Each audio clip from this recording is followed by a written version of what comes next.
If right now you're feeling stuck in drawing, it's not because of a lack of talent, it's practice, but the right type of practice. There are 5 levels of exercise that we're gonna go over that will train your hand, your eyes, and your mind to be able to draw anything. So if you're a beginner and you wanna be able to draw portraits, you're gonna be able to do that. If you had a crazy dream and you wanna be able to draw that dream, you're gonna be able to do that too. The power of these exercises is that they work like a video game. Each level stacks on the last level. So even if you're a complete beginner artist, you can dive in right away and start seeing progress really quickly. I've been testing these exercises for the past couple of years, stealing from the masters like Peter Han and Kim Jung-gi, and putting them together in a laddered way where you can climb and achieve your art goals. Level 1 is all about control. Because every single level builds onto the last, we need to make sure that our foundation is really solid, because if we mess up the beginning, then later on in the stages when we're drawing, there's going to be something that feels a little bit off, and we're not going to know what it is when we have 4 different concepts stacked on top of each other. These exercises are all about drawing straight, consistent lines. Things like drawing a dot on one side of the paper and a dot on the other side of the paper and connecting them with a straight, cohesive line. Drawing lines next to each other as straight as you possibly can get them. Drawing with your shoulder, not with the wrist, so we can build our endurance as an artist, our ability to draw strong lines, confident lines, not the chicken scratching lines. Level 2 is about space. This exercise is going to change the way that your brain works. If you think about any master artist, they don't have some kind of special strong muscles in their hands that allows them to draw those lines in a specific way to make a masterpiece. It's just that their eyes and their brain work slightly differently to ours, and that allows them to write stories with these basic shapes and then adding detail on top of those shapes. And we call it talent. Level 2 focuses on drawing basic shapes. You can start to add in perspective if you want to, but the idea is just to make sure that your lines can create something that is readable on the page, like a square or a circle. Drawing a bunch of circles next to each other might seem simple, but it's actually something that builds that hand-eye coordination so that when we get into the later stages, when you want your hand to be able to do what you want it to do, it has that ability because, again, we're in that foundational level and you've trained yourself to be able to do that. Level 3 is manipulation. Manipulation in a good way. If level 1 was the control of the pen and level 2 is the control of the space, then level 3 is your control of your imagination. This is where we're going to start stacking and manipulating forms. We're going to be rotating basic shapes, bending them, subtracting from them to create objects. The last exercises were all about gathering the ingredients. This next exercise is about putting them together and allowing us to start cooking and creating something. Here you can see me drawing a line and then drawing shapes that follow that line and change in perspective. Now we're molding our brain to understand how 3D shapes can change on a 2D surface. Now you also see me taking random shapes and turning them into 3D shapes. This is great for like a meditative practice, something to warm up or something to wind down. Where you take a blob, you cut it in half, you place these ley lines around it to show your brain that it has a 3D form.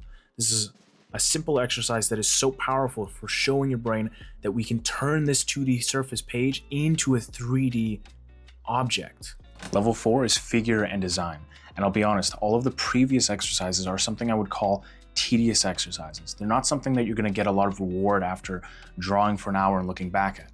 But they are the foundation. And if you skip your art push-ups, you skip your art squats, there's always going to be this feeling like you're stuck in beginner hell and not able to move forward, which leads to this lack of motivation to draw because you don't feel like you're progressing, you don't feel like you're moving forward. This next step is a big leap forward in what we're able to do with the thing that we've learned in the previous exercises. For the purpose of this video, we're going to talk about figures and being able to draw the human body, but you could apply this to drawing an animal or being specific and just drawing the head. Basic idea is that we want to break down what we want to draw into the basic shapes. And because this exercise is a big leap from the last ones, we're going to use a very simple and easy method known as tracing with a couple of tips and tricks.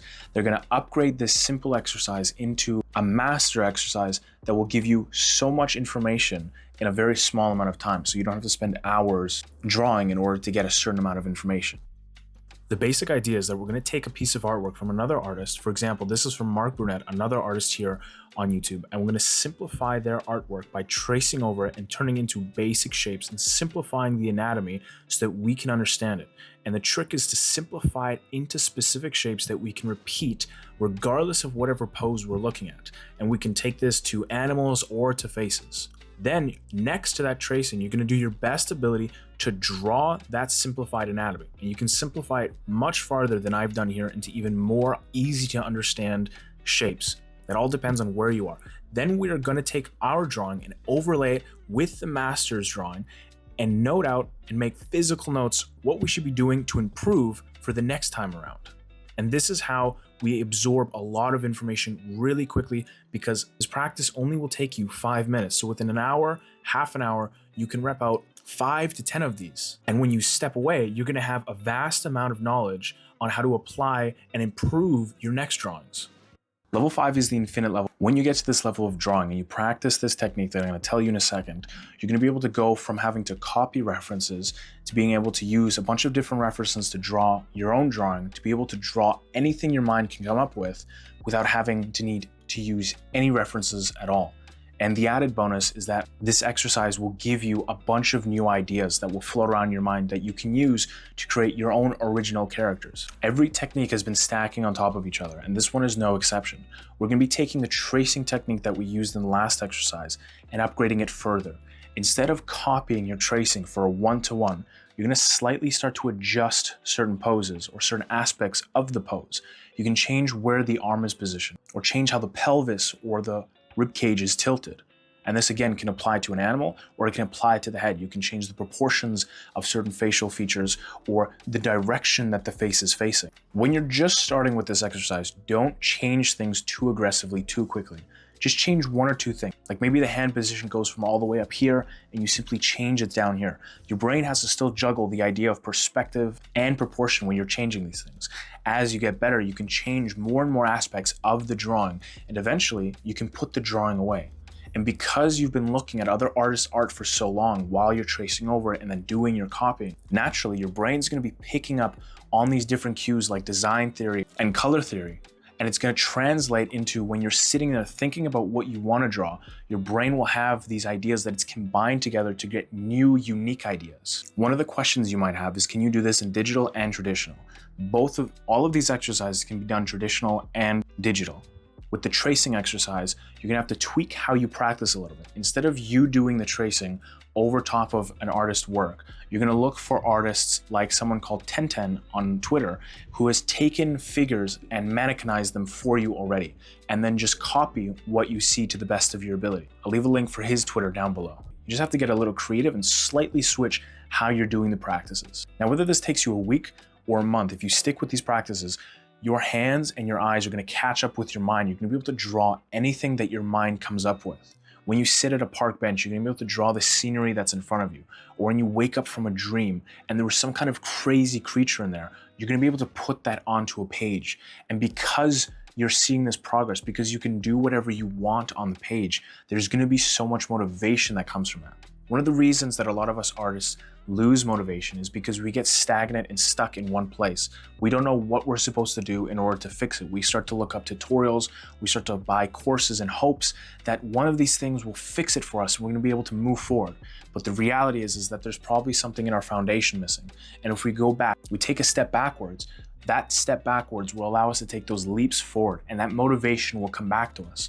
It's just in the beginning that you have to apply a little bit of discipline to do those art push-ups, to do your art squats, so that in the coming weeks, you're able to draw whatever your mind wants, and you can see that progress. And as a result, the motivation will come back to you. I hope this was interesting. Let me know down below which level you're gonna start at, and I'll see you guys in the next one.